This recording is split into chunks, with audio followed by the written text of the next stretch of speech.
Field marshal Syed Asim Munir की बतौर chief of defence forces तैनाती का नोटिफिकेशन जारी कर दिया गया। वजारत दिफा ने सदर मुमलिकत की मंजूरी के बाद नोटिफिकेशन जारी किया। फील्ड मार्शल सैयद आसिम मुनीर की बतौर चीफ ऑफ डिफेंस फोर्सेस तैनाती 5 साल के लिए की गई है। फील्ड मार्शल आसिम मुनीर मुल्क के पहले चीफ ऑफ डिफेंस फोर्सेस तैनात हुए। Chief of air staff air chief marshal Zaheer Ahmed Babar Sidhu की मुद्दत मुलाजमत में 2 साल की तौसी की मंजूरी दे दी गई। वजारत दिफा ने नोटिफिकेशन भी जारी कर दिया।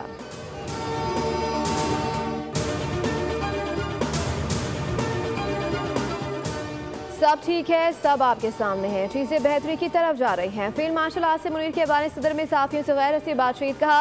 पाकिस्तान यहां से अब ऊंची उड़ान की तरफ जाएगा। सदर, वजीर आजम, स्पीकर कौमी असम्बली की फील्ड मार्शल आसिम मुनीर को पाकिस्तान का पहला चीफ ऑफ डिफेंस फोर्सेस तैनाती होने पर मुबारकबाद। वजीर आजम शहबाज शरीफ ने कहा कि फील्ड मार्शल की क़यादत में दुश्मन को इबरतनाक शिकस्त दी।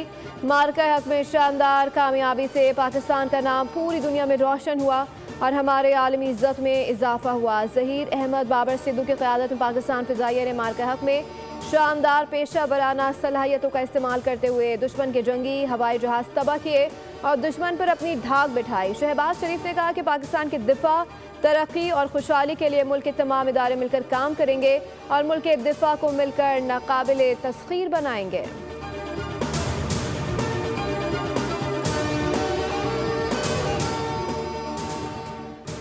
बाहर बैठे भगोड़ों और मुल्क के अंदर बैठे बहुत सीनियर सहाफ़ियों ने प्रोपेगेंडा किया कि लड़ाई हो गई है, दरार पड़ गई है। अल्लाह के फजल से सबको नाकामी हुई। वफाकी वज़ीर इत्तलात अता तारड़ की गुफ्तगू। फील्ड मार्शल की बतौर CDF तैनाती पर कौम को मुबारकबाद पेश करता हूँ।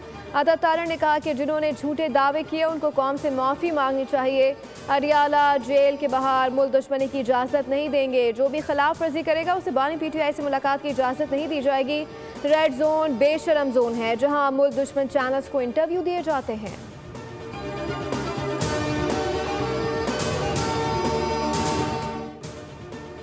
DGISPR लेफ्टिनेंट जनरल अहमद शरीफ चौधरी आज से दोपहर 3 बजे यहाँ प्रेस कॉन्फ्रेंस करेंगे। DGISPR अहम सिक्योरिटी मामला पर बात करेंगे।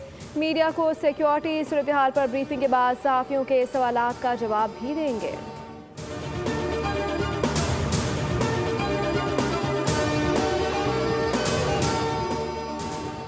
जंग 71 के मेजर मोहम्मद अकरम शहीद निशान हैदर का 54वां यौम शहादत यादगार पर फूल रखने की तकरीब। Corps commander lieutenant general Asim Hasan Nawaz तकरीब के मेहमान खुसूसी थे।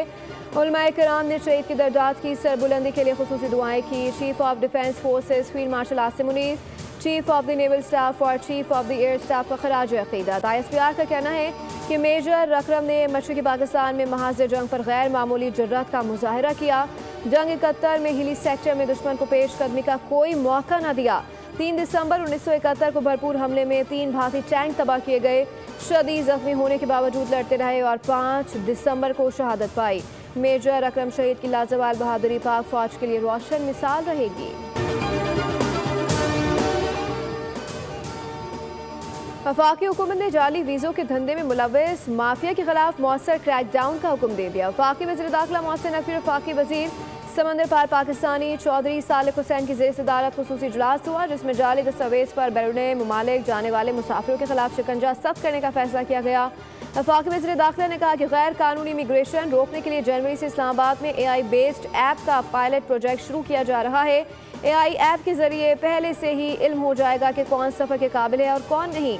डिपोर्ट शुदा अफराद का पासपोर्ट मनसूख होने के बाद उन्हें दोबारा वीज़ा ना मिलने की यकीनी दहानी कराई जाएगी।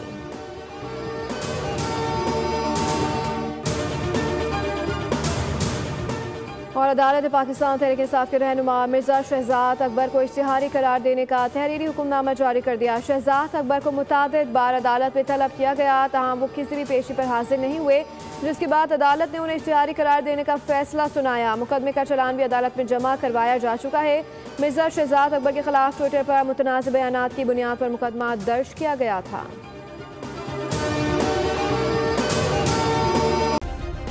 सब्सक्राइब करें और बेल दबाएं ताकि कोई खबर रह न जाए।